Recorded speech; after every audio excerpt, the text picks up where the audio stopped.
नमस्ते सदावत्सले मातृभूमि। हम लोग आज एक बार फिर से अयोध्या विषय पर बात करने जा रहे हैं और यकीन मानिए अगर ये लेक्चर आपने पूरा नहीं सुना तो मैं समझता हूँ भारतवर्ष के आज की परिस्थिति के बारे में आप नहीं जान सकते। मैं समझता हूँ कि भारत में जो एवोल्यूशन 1863 से हुआ, यानी कि अंग्रेज़ों ने जो चाल चलकर यहाँ तक पहुँचाया, और आज की एडमिनिस्ट्रेटिव मशीनरी का खेल, अगर आपने एडमिनिस्ट्रेटिव मशीनरी का खेल नहीं समझा तो मैं नहीं समझता हूं कि आप भारत समझ सकते हैं। भारत तीर्थाटन का देश है। भारत में कभी पर्यटन नहीं हुआ, भारत में तो तीर्थाटन हुआ। हमारे पूर्वजों ने तीर्थाटन के रूप में मंदिरों को बना कर रखा कि भगवान में आस्था भी रहे और तीर्थ भी हो जाए और पर्यटन भी हो जाए और इकोनॉमी भी मूव करे।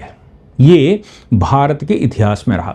लेकिन क्या आप सोच सकते हैं कि मंदिर की जो कंट्रोवर्सी चल रही है वो विषय आज निकल कर आया है। भारत में बहुत सारे विद्वान जिनको मंदिरों के विषय में जानकारी नहीं है, जिनको कानून की जानकारी नहीं है, जिनको भारत की संस्कृति की जानकारी नहीं है, वो आजकल भाषण दे रहे हैं। बड़े सारे एक ही लाइन पर बोलने वाले लोग आपको मिल जाएंगे और ऐसा लग रहा है कि वो एक स्क्रिप्ट, सभी लोग एक ही स्क्रिप्ट बोल रहे हैं। ऊपर से एक वीडियो चोरी का आ गया, सही है कि गलत है कि क्या है। लेकिन अयोध्या वालों से मैंने पूछा तो उन्होंने कहा अयोध्या में ऐसा सेटअप है ही नहीं और अयोध्या में ऐसे कपड़े भी नहीं पहनते। ये किसी और मंदिर की सीसीटीवी है। अब वो कहाँ की है, या फिर वो बनाकर रखी गई है, या वो कहीं विदेश की है, देश के अंदर की है, पता नहीं। लेकिन ये जो सीसीटीवी फुटेज आप देख रहे हैं ये राम मंदिर की तो नहीं है। अब उसको बाहर निकाल कर और बवाल शुरू किया गया बड़ा भयंकर तरीके से कि भाई ये देखो चोरी हो रही है। अब जो अयोध्या मंदिर के विषय में नहीं जानता वो क्या बताएगा।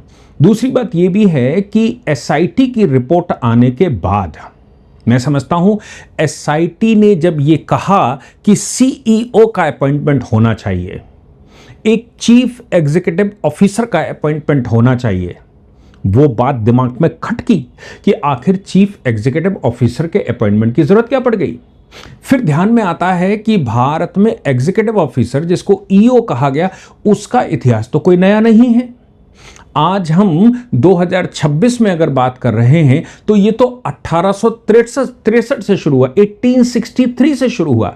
लगभग 200 वर्ष इस खेल के हो रहे हैं। हम सब जानते ही हैं कि भारत कोई सरकार नहीं चलाती थी अंग्रेजों के टाइम पर, वो एडमिनिस्ट्रेटिव मशीनरी ही चलाती, जो उनके एडमिनिस्ट्रेटर्स होते थे, क्योंकि वहाँ राजा के नीचे सरकार, पार्लियामेंट और वहाँ की व्यवस्था, और यहाँ वो अपॉइंट करते थे एडमिनिस्ट्रेटर। जैसे हम डिस्ट्रिक्ट मैजिस्ट्रेट अपॉइंट करते हैं वैसे ही, चूंकि वो 50 से ऊपर देशों के पर कब्जा किए हुए थे, तो हर देश में एक वो रॉयल परिवार से या उनके बीच से या नेवी का या आर्मी का या एडमिरल कोई ऐसा व्यक्ति होता था जिसको वो प्रशासक बनाकर भेजते थे। उसको वो वॉइसरॉय भी कहते थे और उसको वो भारत सरकार का सेक्रेटरी जनरल भी कहते थे। यानी कि हम ये कह सकते हैं कि जो गवर्नर जनरल भारत में होता था वो एक उनका ब्रिटिश गवर्नमेंट का एक एडमिनिस्ट्रेटिव ऑफिसर होता था। फिर वो अपनी मशीन लाता था, फिर नीचे से अपॉइंट होता था। यानी कि भारतवर्ष में एडमिनिस्ट्रेटिव ऑफिसर्स ने ही भारत चलाया। वहाँ का राजा या रानी तो कभी कभी आते थे, वहाँ की सरकार चुने हुए प्रतिनिधि कभी कभी आते थे, या सेक्रेटरी ऑफ स्टेट हुआ करता था बहुत ज़्यादा, क्योंकि उनके पास इतने सारे कंट्री कब्जे में थे तो एक आध व्यक्ति को वो कर देते थे। वहां यह समझने की बात है क्या वही मॉडल अभी भी है, क्योंकि ये जो सीईओ के अपॉइंटमेंट की बात कही गई है ये तो नृपेंद्र मिश्रा साहब पिछले 6 महीने से कह रहे हैं, और वो तो सीईओ हैं भी कई जगहों के। और एडमिनिस्ट्रेटर बिठाने के पीछे का लॉजिक जो ब्रिटिश गवर्नमेंट करती थी, क्या हम वही कर रहे हैं या हम वाकई में मंदिरों की स्वायत्तता चाहते हैं। यह विषय जो चोरी का है, क्या जिन मंदिरों में देश भर में सीईओ या ईओ बैठे हुए हैं वहां चोरी नहीं होती? तिरुपति मंदिर में तो लंबे समय से बैठा हुआ है, वहां चोरी नहीं होती। वहां तो लड्डू भी घी के बनते हैं तो वो नकली घी के बन जाते हैं। क्या ये चोरियां माता वैष्णो देवी में नहीं होती? वहां भर्ती ईओ बैठा हुआ है। क्या ये चोरियां और जगहों पर नहीं होती? मैं आपको एक छोटा सा इलस्ट्रेशन बताता हूं। हमारे किसी जानने वाले ने मुझे बताया कि काशी विश्वनाथ के मंदिर में जो माला रोज श्रृंगार में चढ़ती है, वो कई छोटी छोटी मालाएं लपेटकर चढ़ाई जाती हैं।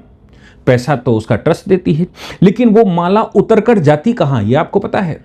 वहां कुछ लोग, जिन लोगों को मालूम है, वो भगवान पर चढ़ी हुई माला 300-400 रुपए की वहां बेची जाती है, अंदर ही मंदिर के बेची जाती है। ऐसा लोगों ने बताया कि आपको, मतलब मुझे तो ये बताया कि आपको मंदिर की माला चाहिए हो जो भगवान की चढ़ी हुई माला है, तो वो छोटे छोटे रुद्राक्षों की, तो उनकी छोटे छोटे गड़कों की, तो आप वहां चले जाइए, वहां वो 300 रुपए, 350 रुपए या 400 रुपए जो भी लेगा वो आपको दे देगा, और वहां लोग लेकर आते। वहां भी तो एडमिनिस्ट्रेटर बैठा हुआ है। एडमिनिस्ट्रेटर दक्षिण भारत के हर एक मंदिर पर बैठा हुआ है, ईओ हर एक मंदिर पर बैठा हुआ है। और दक्षिण भारत मतलब केरला में बैठा हुआ है, तमिलनाडु में बैठा हुआ है, कर्नाटक में बैठा हुआ है, आंध्रा में बैठा हुआ है, तमिलनाडु में, तेलंगाना में बैठा हुआ है। सारे मंदिरों में एडमिनिस्ट्रेटर बैठा हुआ है। अच्छा, ये विषय महाराष्ट्र से बहुत क्यों नहीं बाहर आते? क्योंकि वहां एक चैरिटेबल कमीशन बैठता है, एक रिलीजियस कमीशन बैठता है। उसका रोल केवल सुपरवाइजरी के लिए होता है, उसका रोल इंटरवीन करने नहीं होता। इसलिए महाराष्ट्र में भी मंदिर है, ऐसा नहीं महाराष्ट्र में मंदिर नहीं, महाराष्ट्र भी दक्षिण भारत में आता है, लेकिन महाराष्ट्र के मंदिरों में आपको यह चीज नहीं मिलती। शिरडी साईं बाबा का मंदिर है, चैरिटेबल, ये ट्रस्ट कमीशन बैठता है, ट्रस्ट कमीशन उसको ऑडिट करता है, ऑब्जर्व करता है, लेकिन वो बैठता नहीं है। ऐसे इलस्ट्रेशन पूरे विश्व में है। जिन लोगों ने भारत पर शासन किया, वो इंग्लैंड में या यूके में भी ऐसी ही व्यवस्था है कि ट्रस्ट कमीशन बैठता है, उसका काम एडमिनिस्ट्रेशन को हाथ में लेना नहीं होता। वो मंदिर का ट्रस्ट करता है या चर्च का ट्रस्ट करता है, उसके पास पूरी स्वायत्तता होती, केवल इसका काम ऑब्जर्वेशन करना है कि कहीं कुछ गलत तो नहीं हो रहा है। मैं आपको बताता हूं इसके पीछे भी कुछ हो सकता है क्या। आप जनवरी 2026 में निर्माण कमेटी के जो अध्यक्ष हैं या निर्माण कमेटी के मेंबर हैं, वो उनका बयान सुनेंगे, तो वो कहते हैं कि 30 अप्रैल को मंदिर का काम पूरा हो जाएगा, और मंदिर का काम पूरा होने के बाद वो हैंड ओवर कर देंगे। फिर मई में उनका स्टेटमेंट आया तो उन्होंने कहा 30 जून तक हो जाएगा, 30 जून को हैंड ओवर कर देंगे। जून में ऐसा कहते हैं 90% मंदिर हैंड ओवर हो चुका था। अभी 10% जो बचा है, तो L&T और टाटा कंसल्टेंसी, जो दो कंपनियां काम कर रही थी, वो अपना सामान सब वहां से उठाए, रहने सब उठा ले जाएंगे। 15 जुलाई को मंदिर पूर्ण रूप से ट्रस्ट के पास आ जाएगा, और जो निर्माण कमेटी है जिसमें एक IAS बैठता है, उसका रोल खत्म हो जाएगा। अभी वो निर्माण कमेटी के अध्यक्ष ही, यानी कि नितिन मिश्रा साहब का स्टेटमेंट आ गया, और उन्होंने ये स्टेटमेंट दे दिया कि भाई CEO बैठाना चाहिए। जब चंपत राय जी की बात सामने आई, तो उन्होंने ये कह दिया चंपत राय जी के लिए कि वो बहुत अच्छे इंसान है, बहुत ईमानदार है, लेकिन एडमिनिस्ट्रेटिव अनुभव नहीं है। अब मेरा सवाल एक ये है कि एडमिनिस्ट्रेटिव अनुभव के लिए जिस समय केंद्र सरकार ने ये तीर्थ ट्रस्ट बनाया था, श्री राम जन्मभूमि तीर्थ क्षेत्र ट्रस्ट बनाया था, उसमें 3 IAS ऑफिसर उसमें एक्स ऑफिशियो होते हैं। 3 IAS ऑफिसर एक्स ऑफिशियो होते हैं, और ये कोई सामान्य नहीं होते। आज आप पूरे देश में डंका बजा रहे इलेक्शन कमीशन के chief election commission Gyanesh Kumar ji उसके सदस्य थे, IAS एक्स ऑफिशियो थे। उत्तर प्रदेश सरकार के सबसे ज्यादा विश्वस्त अवनीश अवस्थी जी एक्स ऑफिशियो थे। अभी भी केंद्र सरकार के गृह मंत्रालय से एक्स ऑफिशियो IAS उसमें है, और राज्य सरकार के भी गृह मंत्रालय से एक एडिशनल चीफ सेक्रेटरी लेवल के वहां पर अपॉइंटेड हैं, और district magistrate ex officio member उसका होता है ट्रस्ट का। अगर 15 में से 3 IAS ऑफिसर एक्स ऑफिशियो होते हैं, बाकी सब बदले जा सकते हैं, एक्स ऑफिशियो होते हैं, तो ये क्या कर रहे थे मंदिर में चोरी जब हो रही थी? क्योंकि हर निर्णय में तो इनका ही काम है। और जब हम ये बात कहते हैं कि एडमिनिस्ट्रेटिव अनुभव नहीं है चंपत राय जी को, तो चंपत राय जी को एडमिनिस्ट्रेटिव अनुभव की आवश्यकता क्यों है, जब 3 IAS ऑफिसर उसमें परमानेंट एक्स ऑफिशियो मेंबर रहे हैं, और बाकी की मशीनरी वहां बैठती है। जैसे वो रेडियो का अधिकारी 15 साल से बैठा हुआ है, वो तो DM को ही रिपोर्ट करता होगा, वो तो IAS को ही रिपोर्ट करता होगा। इसका मतलब यह है, और बाकी सिक्योरिटी के जो मेंबर्स वहां पर लगे हुए हैं, सिक्योरिटी के चाहे सीआईएसएफ लगी हो या बीएसएफ लगी हो या सीआरपीएफ लगी हो या लोकल पुलिस लगी हो, जो भी लगा है, इनका प्रभुत्व तो, आईएएस अधिकारियों का प्रभुत्व तो उन पर होगा, निश्चित रूप से होगा। और इनके बगैर जो इतने सारे लोग लगे हुए हैं, इनके बगैर क्या ट्रस्ट के अंदर जो धन चढ़ता है, मंदिर पर जो धन चढ़ रहा है, उसकी चोरी हो सकती है क्या? आपसे मैं जवाब चाहता हूं, क्या चोरी हो सकती है? अगर चोरी नहीं हो सकती इनके बगैर, 3 IAS officer ex officio member उसके होते हैं, जिनका काम ही निगरानी करना है, जिनका काम ही एडमिनिस्ट्रेशन देखना है, तो फिर चीफ एग्जीक्यूटिव ऑफिसर की जरूरत क्यों है? सवाल है। तो फिर ईओ बिठाकर क्या करना चाहते हैं? और जिसने सीईओ की रिपोर्ट दी है, वो कौन लोग थे?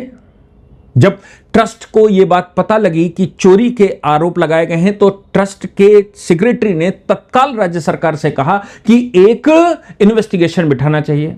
राज्य सरकार ने होम मिनिस्ट्री से कहा होगा, होम मिनिस्ट्री तो वहां है नहीं, होम सेक्रेटरी से कहा होगा।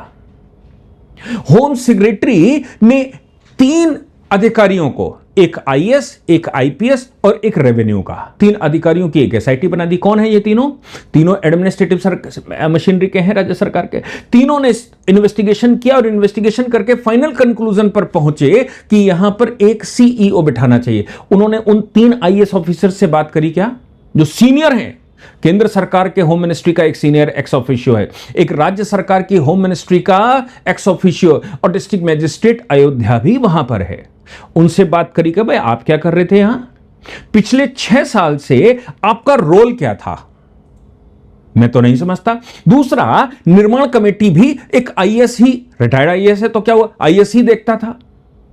तो निर्माण कमेटी का यानी कि 4 आईएएस वहां पर परमानेंट रहते थे, और फिर भी एडमिनिस्ट्रेटर की जरूरत पड़ जाएगी। इसको समझने के लिए आपको समझना पड़ेगा। और जहां तक चोरी की बात आती है, टाटा कंसल्टेंसी या टाटा की कंपनियां हैं, या मैं रिलायंस की बात करूं, रिलायंस का इतना बड़ा कारोबार संसार भर में है, अडानी का इतना बड़ा कारोबार संसार भर में है, उनका एम्प्लॉय चोरी करता होगा तो क्या कंपनी सरकार कब्जा कर लेगी? तो कंपनी पर सीईओ सरकार बिठा देगी, या फिर उनकी रिकमेंडेशन पर एफआईआर दर्ज करेगी और उस व्यक्ति की गिरफ्तारी करेगी? मैं कहता हूं कि मेरा बहुत बड़ा व्यापार है, मेरे व्यापार में मेरे एम्प्लॉय चोरी करते हैं, सरकार को यह बात पता लग गई, मैंने एक एफआईआर दर्ज करवाई, मेरी एफआईआर के बाद एक एसआईटी बनाई जाती है और वो ये रिकमेंड करे कि आपको हटाकर, मतलब मैंने ही एसआईटी बनवाई, आपको हटाकर सीईओ हम यहां बिठाएंगे, वो देखेगा। ना एसआईटी ने कुछ कहा, ना उन्होंने पूरा प्रकरण बता दिया, यहां चोरी हुई, वहां चोरी हुई, इसने चोरी की, उसने चोरी की। किसी ने कहा कि चंपत जी करवा रहे थे चोरी, किसी ने कहा चंपत जी चोरी करके और कर रहे, फिर किसी ने कहा चंपत जी चुप क्यों हो गए, चंपत जी ने ये क्यों कह दिया कि हमारे यहां ऑडिट होता है। अरे भाई, ट्रस्ट जब केंद्र सरकार ने सुप्रीम कोर्ट के आदेश पर बनाई तो केंद्र सरकार उस पर ऑडिट करवाता है। विदेशों से जो फंड आता है उस पर एफसीआरए का कानून लागू होता है, उसका अकाउंट दिल्ली में है और उस पर ईडी और सीबीआई दोनों नजर रखते हैं। ऑडिट बाकायदा केंद्र और राज्य एक्सटर्नल ऑडिट होता है, वहां पर रेवेन्यू ऑफिसर बैठते हैं, और इसके अलावा जो खर्चे होते हैं उन खर्चों में ट्रस्ट जब निर्णय लेती है तो 15 अधिकारी बैठते हैं, जिसमें 3 आईएएस होते हैं, और निर्माण कमेटी उसमें भी आईएएस, रेवेन्यू अधिकारी बैठते हैं। ये चोरी का प्रकरण तो इंडिविजुअल हो सकता है, अगर ये ट्रस्ट का काम है तो वो 4 आईएएस ऑफिसर्स को क्यों नहीं घसीटा जा रहा है? उन 4 आईएएस ऑफिसर जो परमानेंट ट्रस्ट के मेंबर हैं, एक्स ऑफिशियो मेंबर हैं, केंद्र और राज्य के रिप्रेजेंटेशन है, उनसे पूछताछ क्यों नहीं? क्योंकि एडमिनिस्ट्रेशन देखने की तो उनकी जिम्मेदारी थी, सिक्योरिटी देखने की उनकी जिम्मेदारी थी, और वहां कुछ गड़बड़ ना हो ये उनकी जिम्मेदारी थी। ट्रस्ट का सेक्रेटरी तो निर्णय दिलवाएगा, प्रस्ताव रखेगा, निर्णय लेगा, आगे बढ़िए कि क्या काम करना है, 108 एकड़ कैसे होगा। जहां तक प्रॉपर्टी खरीदने की जो एलिगेशन लगाए गए थे, जब सुरसुरी शुरू की गई थी, तो क्या प्रॉपर्टी अकेले चंपत राय जी ने खरीदी थी या 15 ट्रस्ट के मेंबर, उसमें 4 पूज्य संत, 3 हिंदू समाज के लोग, रेवेन्यू के जानकार और 3 आईएएस ऑफिसर, क्या डिस्ट्रिक्ट मैजिस्ट्रेट अयोध्या ने उसको नहीं देखा था उस समय? वो तो ट्रस्ट का मेंबर था। क्या केंद्र के रिप्रेजेंटेटिव ज्ञानेश कुमार जी ने नहीं देखा? वो तो ट्रस्ट के मेंबर थे। क्या अवनीश अवस्थी जी ने नहीं देखा होगा? वो तो चीफ सेक्रेटरी, वो तो सेक्रेटरी थे। केवल चंपत राय जी ने देखा, क्योंकि संघ पर सवाल खड़ा करना, क्योंकि वीएचपी पर सवाल खड़ा करना, क्योंकि हिंदू समाज पर सवाल खड़ा करना, क्योंकि हिंदू समाज को वहां से बाहर करना है, क्योंकि हिंदू दिख रहा है। अभी कहां दिख रहा था? तिरुपति में दिख रहा था तो उस पर ईओ बैठ गया। कहां दिख रहा था? तो माता वैष्णो देवी पर दिख रहा था, उस पर ईओ बैठ गया। दक्षिण भारत के मंदिरों पर दिख रहा था, उस पर ईओ बैठ गया। अब अयोध्या के मंदिर में दिख रहा है, क्योंकि सुप्रीम कोर्ट उसमें बीच में है, देश की भावना उसमें जुड़ी हुई है। पूरे देश ने धन कलेक्शन करके मंदिर का निर्माण करवाया है। अभी तक 2000 करोड़ रुपया मैक्सिमम खर्च कर पाई है ट्रस्ट, अभी पैसा नहीं खर्च कर पाई। हालांकि उनको पूरा नगर बसाना है, तो वो थीम तो विश्व हिंदू परिषद की ही थी, वो थीम तो चंपत राय जी की ही थी। प्रशासक बैठ जाएगा तो सारे ट्रस्ट के जो ऑब्जेक्ट हैं उन पर वो अपनी कैंची चलाएगा। प्रशासक 3-3 बैठे हुए हैं, उनसे कौन पूछेगा भाई? अब इसके ऊपर प्रशासक बैठाने की जरूरत क्या पड़ गई? जो उस कमेटी ने, वो कमेटी तो खुद प्रशासकों की ही थी जिसने रिकमेंडेशन। तो इस विषय पर इन्वेस्टिगेशन होना चाहिए या एसआईटी सीईओ बिठा दो, ऐसा रिकमेंडेशन करे। मैं समझता हूं कि मैं अपनी बात को कह पाया, आप क्या समझ पा रहे हैं। लेकिन ये खेल हमारे यहां आज से नहीं चल रहा है, ये खेल हमारे यहां पिछले 200 सालों से चल रहा है और एडमिनिस्ट्रेटिव मशीनरी वही है। मैं फिर से कहता हूं, जब तक आप सिस्टम पर प्रहार नहीं करेंगे, सिस्टम को सही नहीं करेगी सरकार, कोई किसी की भी सरकार हो, जब तक सिस्टम पर काम नहीं करेगी, आप बिठाइए न्यूट्रल लोगों को। कोर्ट भी कभी भी कोई वो करवाता है तो कमीशन बिठाता है, सरकारी रिपोर्ट को नहीं मानता। आप ग्रीन ट्रिब्यूनल की बात याद करिए, ग्रीन ट्रिब्यूनल ने सरकारी रिपोर्ट के आधार पर एक्शन ले लिया तो सुप्रीम कोर्ट ने कहा कि सरकार के खिलाफ ही सरकारी रिपोर्ट का या आईएएस ऑफिसर्स की रिपोर्ट पर आपने संज्ञान ले लिया, यह आपका काम नहीं था। जो शिकायत करता उसी की रिपोर्ट और उसी पर संज्ञान लेकर आपने व्यक्ति निपटा दिया। एडमिनिस्ट्रेटर के खिलाफ आप ऐसा नहीं कर सकते। आप ये ध्यान रखिएगा, आईएएस ऑफिसर, आईपीएस ऑफिसर्स की रिपोर्ट के आधार पर कोई सीईओ अपॉइंटमेंट नहीं हो सकता। और अगर हो रहा है तो इसको शूद्र शासन कहा जाता है। राजा शासन नहीं कर रहा है, कर्मचारी शासन कर रहे हैं। और अगर कर्मचारी शासन कर रहे हैं तो राजा क्यों है?